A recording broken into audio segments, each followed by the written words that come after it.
innovative content, global audience. She's a very beautiful and powerful, strong young lady with resolute dedication to human rights, gender equality, social justice, and women's empowerment. She is the former face of arts and culture of Benue State. She's a community development worker who has taken it upon herself in addressing headers farmers clashes and advocating on behalf of the people of Benue State. She is the initiator of the transformative initiative and intervention aimed at helping flood victims. She's so powerful, if you ask me. Through the effort of this aspiring young lady, she successfully raised over 24 million naira and organized truckloads of relief materials, extending assistance to 11 communities, including IDPs, prisoners, widows, and religious institutions. At the end of the Benkim Celis Care Foundation, she is currently serving as the executive director and the founder as well. Her role is marked by compassionate management of internally displaced persons, IDP, camps, and diverse humanitarian undertaking. Her engagements extend to survivors of sexual and gender-based violence, offering support, counseling, and advocacy.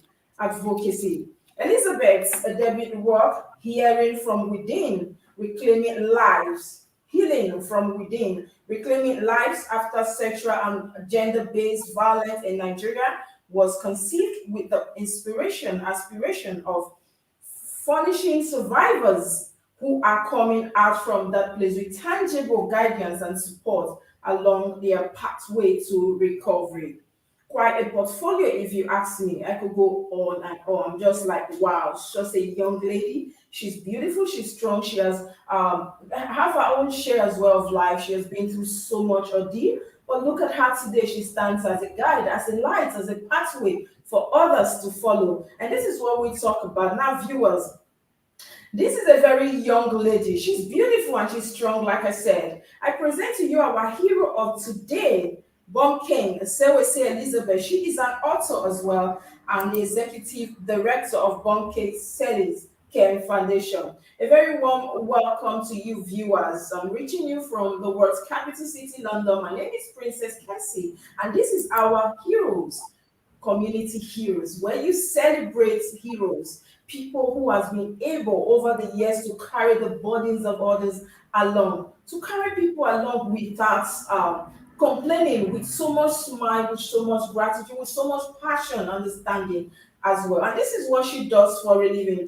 I feel like she was born to do this actually, because if you go through her profile, you will see that over the years, she has been able to carry a lot of people along, putting smiles on their faces. And these are the people we celebrate this morning. Good morning, Elizabeth, and good morning to Hi, good morning. Good morning. I was always you. asking if this is on me. Thank you. Yes, Elizabeth, you so sure. In fact, you inspired me. You don't even know that. I went through your profile, I went through your works over the years, and I was like, wow, how can such a young lady, beautiful lady, put all this together in a very short while? In a world, in a society where you just want to crave their own, everything is about me, me, me. You're here doing so much for people, so much for a lot of people out there, and I feel like it's a lot. How did you start all this? Let's even start from there. Okay, so if I'm going to be honest, I think I give credit to my father who nurtured me. I grew up in a very large family, and my father gave birth to eight of us and adopted nine. So at first I always queried why he helped a lot of people. He trained people who were not his children, Okay. because of harboring so many children, were meant to lack a lot.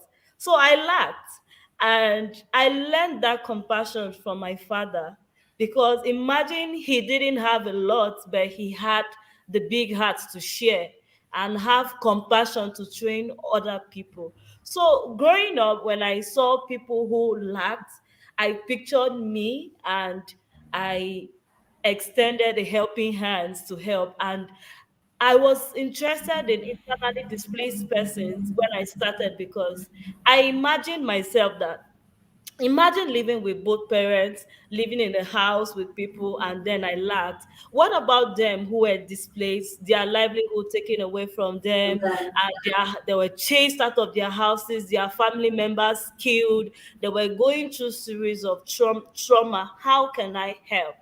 So that is how I started. It's quite interesting to know, Elizabeth, because we know that even for your, we take a case study of Benue State, a state where Hader's farmers clashes. It's at I don't even know how to describe that place. A lot of people have been Tell me. displaced. A lot of communities turned into rubbles, and we see that a lot of people over the time we're seeing that people are just running for their lives, moving, and they don't care. Oh yeah, you're here trying to make sure that even the ones behind, the ones they are okay. Now, you've been on your own, Elizabeth. I've heard your story. I read about your story. You've been so much ordeal. And now, what's somebody would say, because I went through this, I just want to be withdrawn, I just want to be on my own. Now, talking about sexually abused and gender-based violence, what even brought you into this? Helping people to come out as well. Okay, so at first, I started sexual and gender-based violence campaign because what I usually do is I do intervention in the IDP camps based on what I notice the lack and where they need help. So based on my analysis then at the IDP camp, I noticed a lot of sexual exploitation going on at the IDP camp at that time. So I felt like I needed to do some interventions to help them. So I started the advocacy conversations and counseling them as well. So along the line, I became a victim of sexual assault. So at the time when I was working, I didn't really know what that meant. For me, I was just extending my interventions to them. I didn't know how bad or how damaging being abused or being a victim can be till I experienced it. So my experience did further inspired me to expand my work, reach more people, not limiting myself to the displaced persons, but to the girl child, people in rural communities, on social media, and everywhere else. And going through that experience, one of the major setbacks for me was healing. I struggled to heal. It was really a lot for me to heal. And I almost gave up. I was at the point where I was literally fighting for my life, and I decided to be an advocate, a healing advocate, and I started writing this book, Healing Wow. from Within. Quite touching. So we say it is quite touching. When we talk about sexually abused, as touching as this is, I'm happy as well that you are here saying it so people could, a lot, we live in a world where stigmatization is the order of the day. Yes. People in your place will not want to come out for one reason or the other. They tell you, of course, somebody with tomorrow they will remind you of these words. But I am trying to understand the place you are.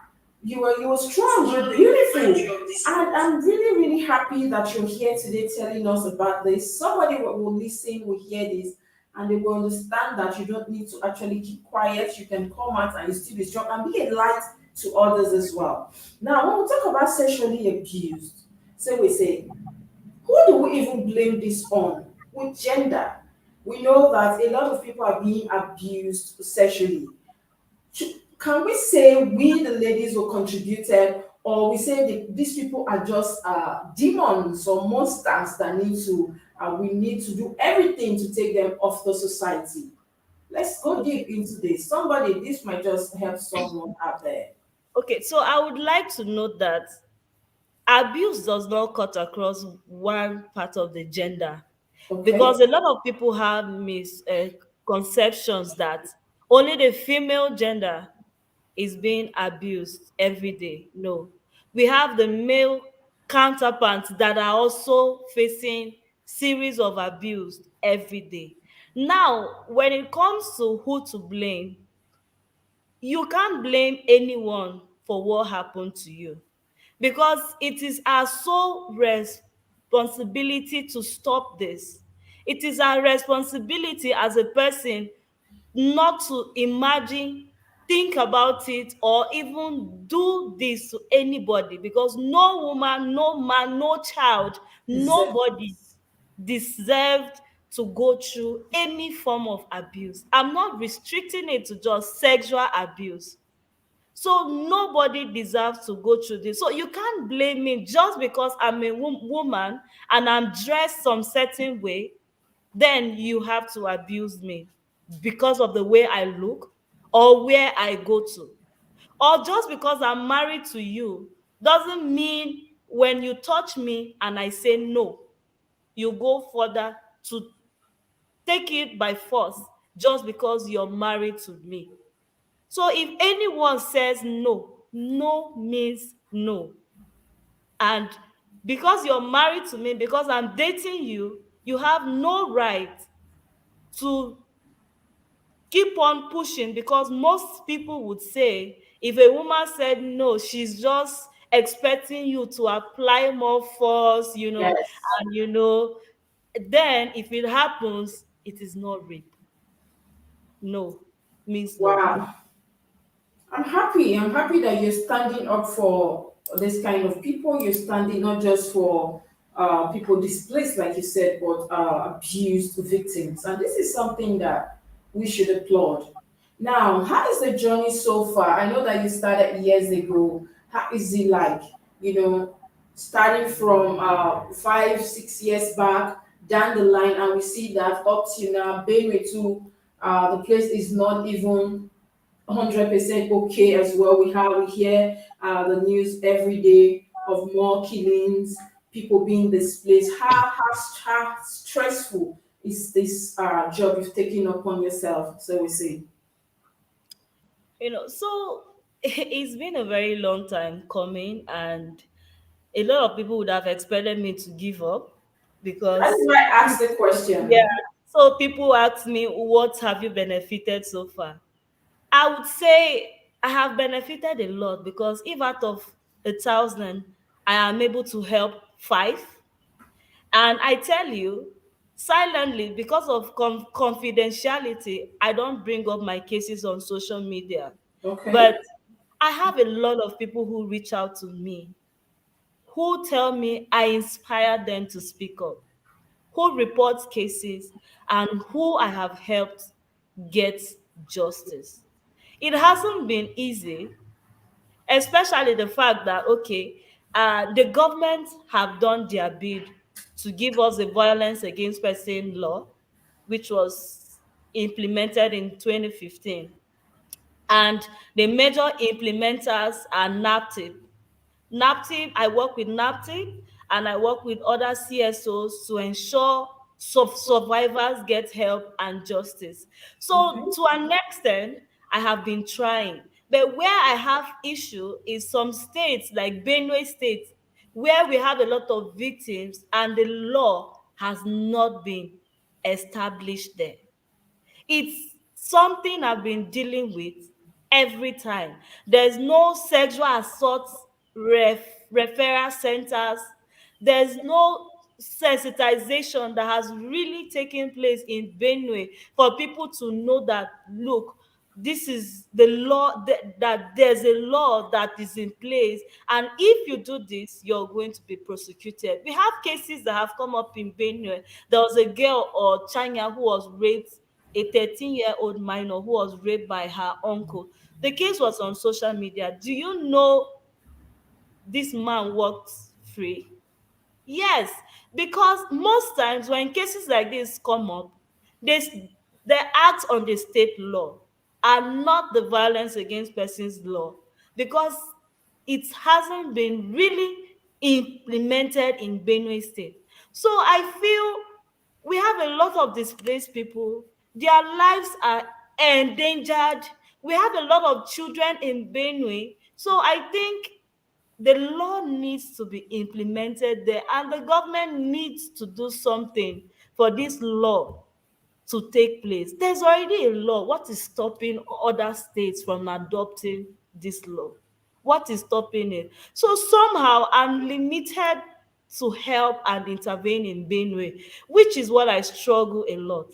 But our new governor recently, last week, we had this INGO meetings, international organization meetings, where he voiced out some of his worries and said he was interested in setting up SAC centers in the states to intervene on cases like this. So I'm hoping, I'm praying. I was privileged to also give my book to the governor that day, and I I expected him to attend the book launch, of which he wasn't in the country and nobody attended on his behalf. But I'm still going to make further efforts to meet with him and see how our foundation can start up something, centers.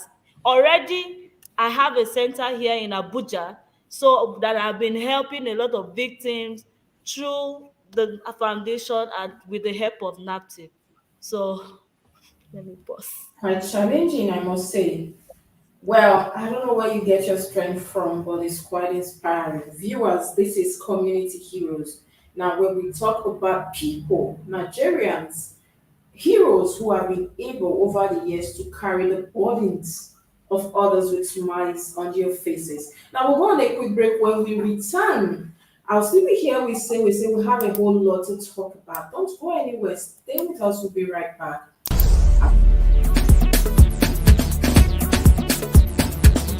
Srtv.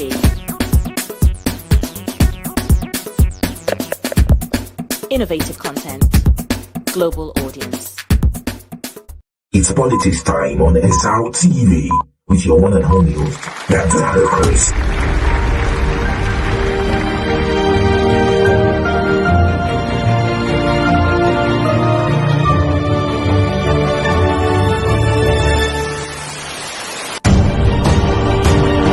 We all must be part of the governance.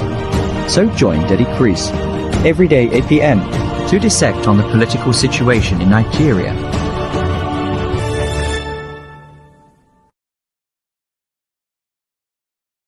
Hello, viewers. You're welcome back from that quick break. I'm still here with CWC. And Elizabeth, please, I want to ask you a very sincere question. You have been dealing with these people that are sexually abused, that are any kind of abuse, and you have been in your midst for a long time, and even you yourself, you went through that ordeal yourself. Now, we live in a society, like I did say earlier, that stigmatization is the order of the day, and we have a lot of young people, a lot of even elderly people that are faced with this kind of challenges, this kind of abuse, in one way or the other. But you know that cliche of what society will say: will they believe me? Will they trust me? Will anyone stand by me? And now you see a lot of people wallowing in that self pity and pain. What do we do about this? Okay, so in my book Healing from Within, if you read it, it covers what you just asked right now, because stigmatization is one of the big challenge survivors face every day. And I'm sorry to say this, I don't think in Nigeria we are going to let stigmatization go, because this thing extends to even friends, family, people you least expect, even areas, places where you seek justice. Stigmatization lingers around there. And what I would tell survivors and viewers watching is, if you've experienced this, or you're dealing with this, you don't have to keep quiet because of what people would say. Personally, I experienced I experienced it. on a large note. I think stigmatization is what even hurts more than the crime itself. Because during my time, I even at NAPTIV, I was asked questions that triggered my emotions. At the hospital, I was asked questions. My friends asked me. I was Okay. of blame. I was scared of blaming or of them saying, and then even during when the person who perpetrated the act was arrested, I heard how people say, "Oh, you're old enough to be married. You're busy accusing a man who refused to marry you that he raped you." I faced that and more. I lost friends as a result.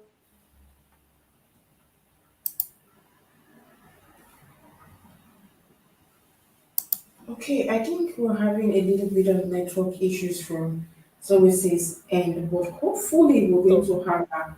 I sorry. really need So to.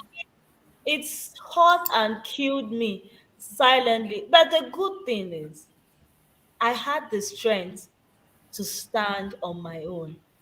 And seeking justice was what gave me the strength, not what anybody said. When I embarked on sharing my story with the world, I got a lot of people who still wanted to say different things again for the second time. That what would people say? Yeah, people are, they are entitled to their opinion. They can say whatever they say, but I wanted to be a light. I wanted to share my story. I wanted to inspire someone. I wanted to be a voice. I wanted to help someone who is dying in silence and thinking that, oh, you can't get justice, that you are strong enough and you can get the justice you deserve.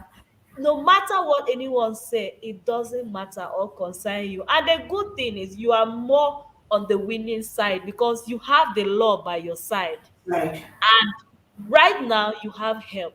People do not know that there are mental health help you can get. There's all manner of help available right now. They are all in my book. My book is really informative, and it's I took my time to write all of that coupled with my personal experience, what to do when you've experienced any form of violence, and how to speak out and still get the strength to heal. Wow, this is so inspiring. I literally am feeling goosebumps all over me. Elizabeth, now we talk about abuse in our society today, which also has become the order of the day. Abuse, not just sexually abuse, but even uh, any kind of violence abuse. I would say abuse, a lot of abuse, a lot of elderly people abusing children living with them. They cannot even carry, they ask children to carry these things. You see, people that Yeah. are supposed to be fathers, parents, guardians, having abusing young people sexually. Or you see people that are supposed to be friends doing what they shouldn't do. Now, what do we do about this in a society where it seems though people are so scared because they feel like you said, if you come out, they will still ask you or tell you it was your fault. And now the law sometimes people also feel as well that the law sometimes is quite slow when it comes to giving judgment. Now, in a society where abuse has become the order of the day, what do we do? How do we live above this, Elizabeth? Now, this is where this is a collective effort to be your neighbor's keeper, just like they say. Means that it is anything for you, Princess, for me, Elizabeth, for all the viewers, for everyone watching who would get to watch this video, that is a collective responsibility to look out for each other. Now, there's a law. I would always say there's a law because right now I'm holding on to that law to prosecute whoever treats someone unlawfully, cruel, in any cruel manner at all. It is your sole responsibility to report that person. There are hotlines And some of the hotlines are free, they are toll free. All you need to do is to be your brother's keeper. If you find someone, I've had someone last week, I got someone who called me that there's a man who is maltreating his children and they had to run out of the house. I quickly intervened and called in the authorities, and the matter was treated urgently. So we don't have to keep quiet that it is not your business. God forbid if something happens to that your neighbor you said it wasn't your business, how are you going to live? Put yourself in that person's shoes. What if it's your sister? What if it's someone you're related to or is a friend? How are you going to take it that the person died and you knew that person was going through an abuse and you kept quiet?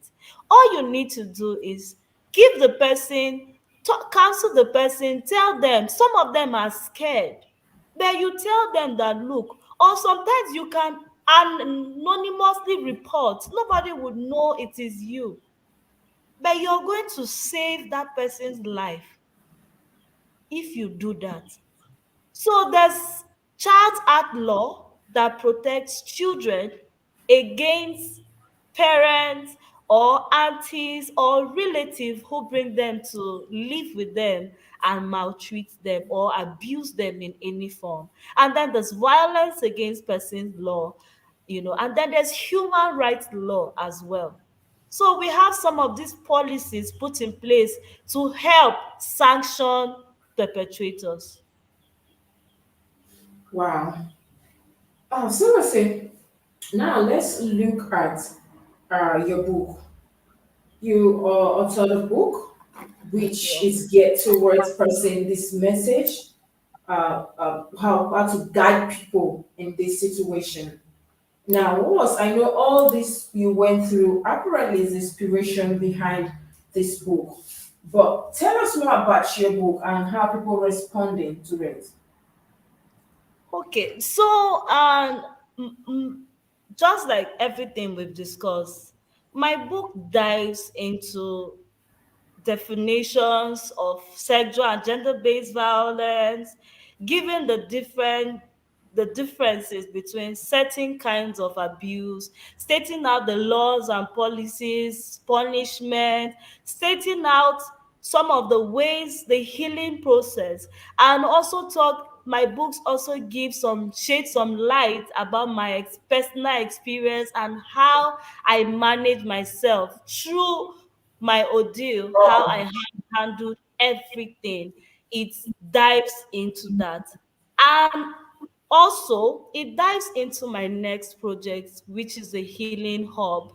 The Healing Hub is a project I see that mental health of survivors need to be put in check because it is very important about how survivors their total well-being after going through an abuse. For me, it was a very difficult thing for me, You know, and I had I was gonna ask you that so we say to tell us, guide us through some of the steps, the healing process. But it's good you're even telling us about that because a lot of people as well, even with the presence of the law, when maybe the justice is given, no, coming out of that place is another issue entirely. You know, the it healing is. process, overcoming stigmatization, and how to face the society again, how to be yourself again. So these are some of the steps I want you to lay down for us today.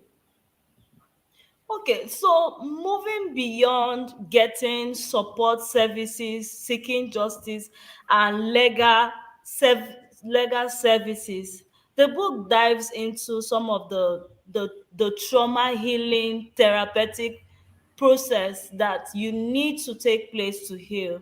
And as for me, what was therapeutic for me was not talking about my experience, sharing about it at that time, because it triggered a lot. Yeah. And yes, so I had to join communities. I belonged to different social group. I was someone who was a bit reserved. Okay, I go out, but not as much as I do now. So meeting people, kind of lighting me up, doing some of the activities I love to do. I love salsa, I love dancing. I discovered I loved it when it happened to me though, because I was a very terrible dancer. I loved karaoke, I love going for karaoke, and I love doing a lot of social activities. Sitting down with friends kind of made me feel good. I go home and I'm able to sleep and rejuvenate. And then traveling again is also therapeutic for me. But for you, it might be different. You might be someone who loves to talk about your issues, who love to discuss. So there are therapists who offer free services, that can help you. I have some numbers in my Free? book. Yes, we Okay. have free services. They are all written in my book, Mhm. where you can get help and social support. In Abuja, we have FCT Sexual and Gender-Based Violence where I worked. I just finished a project with Ford Foundation, so I was one of the therapists there. And so helping people get justice was one of the major things that helped me pull from my traumatic experience.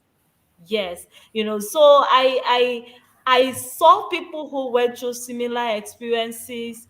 It kind of gave me hope that I'm able to fight for them, and it always felt better every case that comes, even though some were kind of sad for me, but I'm so glad I'm in a place to help people. It's quite touching, inspiring, and I'm happy that you're in this place right now. Of course, through you, a lot of people also will be free, and a lot of people also will get justice.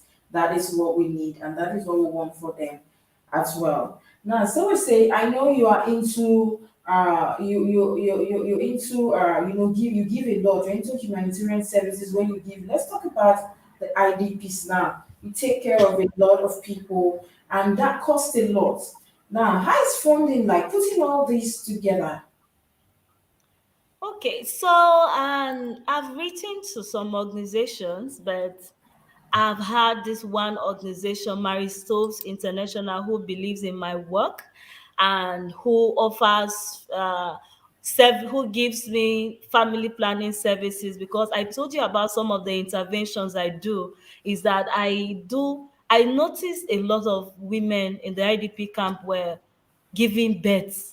So I had to look for solutions, and then I went into partnership with Maristo. So every year, my foundation has an outreach where we mobilize group of nurses and doctors, and then Maristo sends their service providers that offer free family planning services to people at the IDP camp. So I am a professional beggar. I love to call myself that because every end of the year, my friends expect that, okay, I have projects. Celise has a project she needs to do, and then she'll be needing our help. And thank God, my friends always come through for me. We buy drugs, we deworm the children because they are there every year. For the past 7 years, we've had children at the IDP camp steady, and the camp keeps increasing every year. So our intervention kind of increases every year, and then we have doctors who voluntarily just offer their services, and we buy drugs. We give them a Christmas party because every child in their homes goes for birthdays, goes for parties, but these people remain there with no party at all. They So yeah, so we make it intentional to give them a Christmas party every year. Even this year is not left out. We are organizing an end of the year party where we'll give them drugs, attend to the aged men and women, and offer them some treatments that we can offer. So that is what we do. And then within the year again, we do projects, advocacy visits, and sometimes if friends want to do interventions, they always reach out to me because they know that, oh, when it comes to IDPs, I am the person they can always count on to really do proper intervention. Yes. wow. Like your strengths, I don't know where you get it from, but this is so inspiring. Like, I don't know, I just feel like I should bring all the whole young girls in Nigeria and the UK to sit down so you talk to them So they understand that there is hope no matter what you're going through. And now, Elizabeth, now let's talk about Nigeria and your states. I'm going to bring you there a little. Now, we see that Benue State has been under the mercy of these people. They have been ravaging that state. It's one news or the other. Do you think the government is doing enough? Because when we look at Benue State, like you rightly said, the number of IDP people that the persons there are increasing on daily basis. Communities are being brought down on daily basis now. Do you think the government is doing enough? Because you are here, you are just a single individual carrying the burdens of people, many people. You think about them, you go to bed thinking about them, you wake up thinking about them. You don't even, I believe these mornings, you even try to gather your own money and make somebody happy. Whereas you're a young girl, you could live your life and say, okay, I don't care, it's none of my business, I'm okay. Do you think the government is doing enough?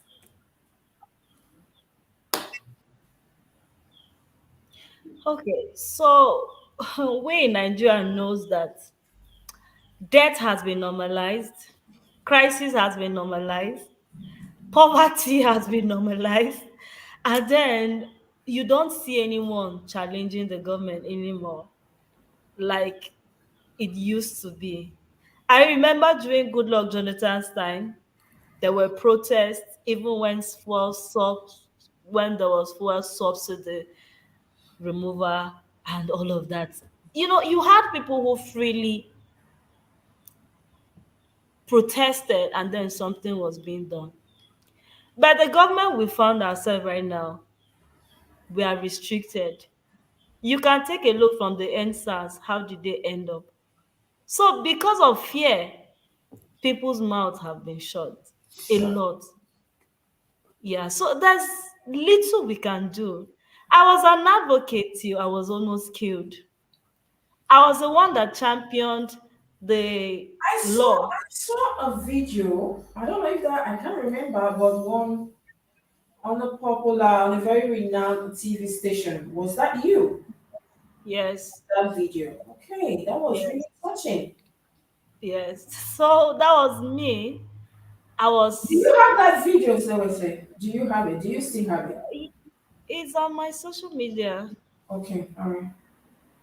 It's Wow. online. It that video trended for a very long time on that channel on the TV, and that experience was traumatic because we lost over 100 people who were killed, and there was no state of emergency. Everyone went about their daily activity. So it really broke me down, and I'm an emotional person. I'm moved, and I'm someone who is really passionate about what I do. That is why you can see I didn't even prepare for this interview because it's natural. I It's know. what I've been doing. And anytime, any day, like I said, I'm born ready. I know the plight of what people are going through. And I don't really like to talk so much about it because it's hard. Little I can do I understand, to Sewese. I understand perfectly. You said so much this morning. And now, how can people help? You know, a lot of people will be watching right now. We see you and want to say, okay, I want to get in touch with Sewese. I want to talk to her. Or somebody might be going through one or the other. And like, how do I even get across to her? I need help. I'm always reachable, and my social media handles are there. I'm Queen Celis, and then my number can be on display. I really do not mind. I can always get it, and anything that concerns the well-being of the people, helping people, the community, I'm always ready to channel my energy, my strength, and everything to make sure it works out. And I am always readily available to come to discuss, to have any form of conversation that might be needed. So I'm Wow, available. that is interesting to know. Now, what kind of collaboration would you be looking at or looking for at this time?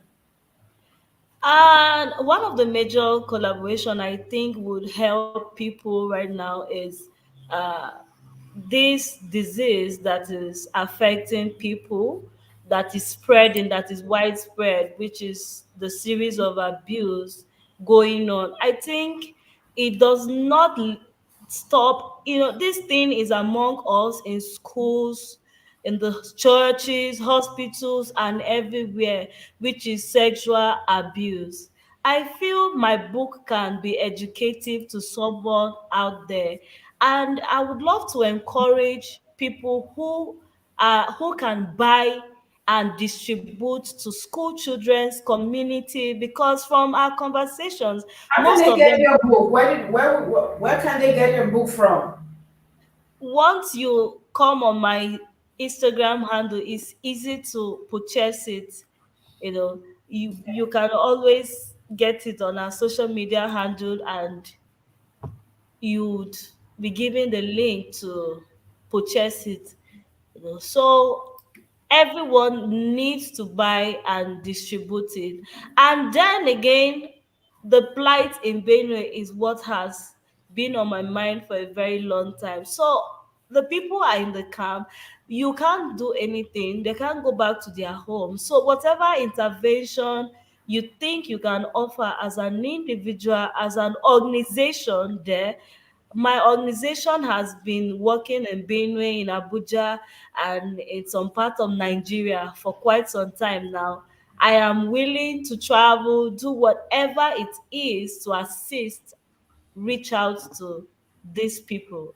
So, whatever collaboration that is for the good of the people, I'm People. always open.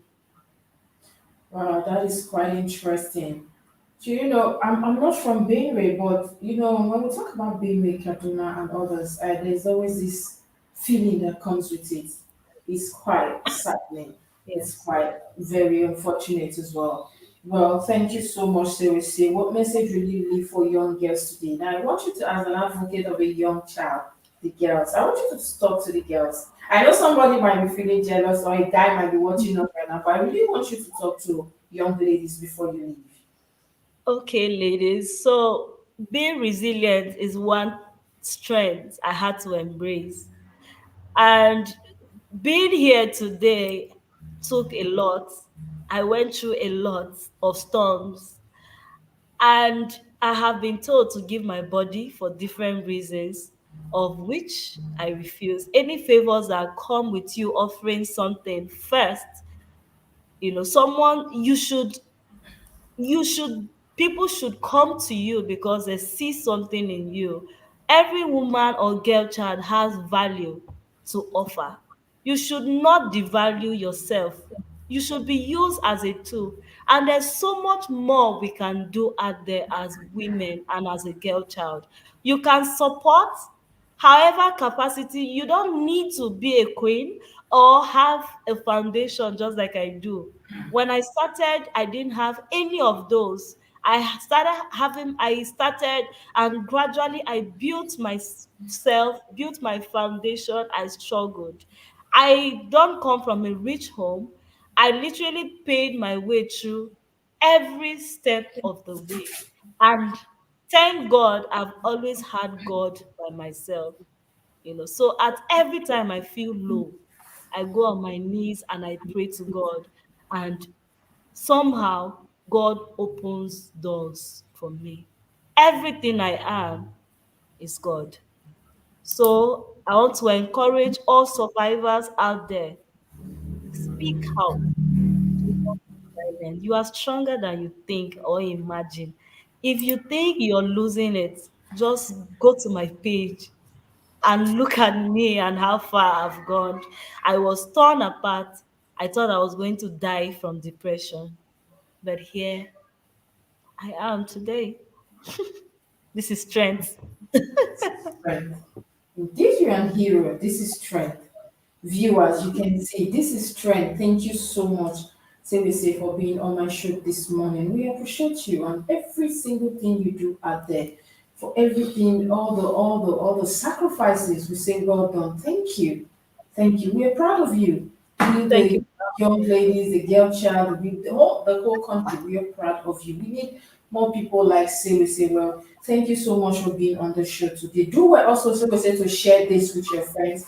I bet you want to watch your interview and to listen. I'm going to share the link with you so you can spread it across to people. Where viewers have been on the show with Bumken. So we see Elizabeth. She's the author of the book Healing from Within. That's a new book, and you want to get yourself a copy as soon as possible. And she's also the executive director of Bumken Selly's Care Foundation. Thank you so much for being on the show. We'll have you again Thank, next time. Just monitor the progress, what's happening. So next time I'll bring you on the show. But we'll have to let you go now. Do what thank you uh, so much for God having me, has Princess. given. Yes. Thank you so much. Yes, viewers, such a strong and resilient young lady. I've not seen this before. I'm feeling good goosebumps all over. And her strength, her courage. And I'm quite thrilled that with all that she has been through, she's still carrying people along. She's a light indeed. Well, thank you so much for being on the show. And on that note, we urge you out there to be careful. Look at what she said.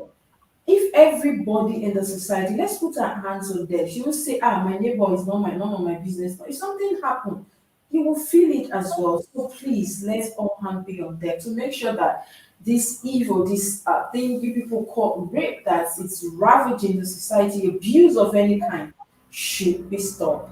Well, thank you. Before we let you go, don't forget to hit on the notification bell.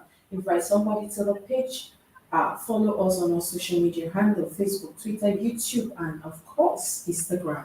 And leave us with your comments. We'd love to hear from you. While you are out there, be nice to one another person. Remember that peace is priceless, so let's always give peace a chance and don't drink and drive. I remain yours truly, Princess Kessy, and this is Community Heroes. We'll see you again next week.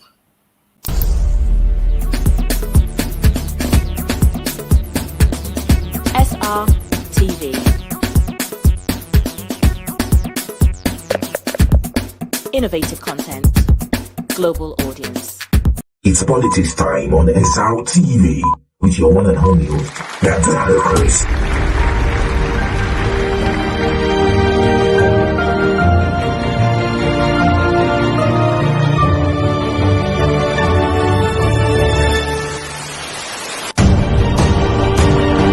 We all must be part of the governance. So join Deddy Crease every day 8 p.m. to dissect on the political situation in Nigeria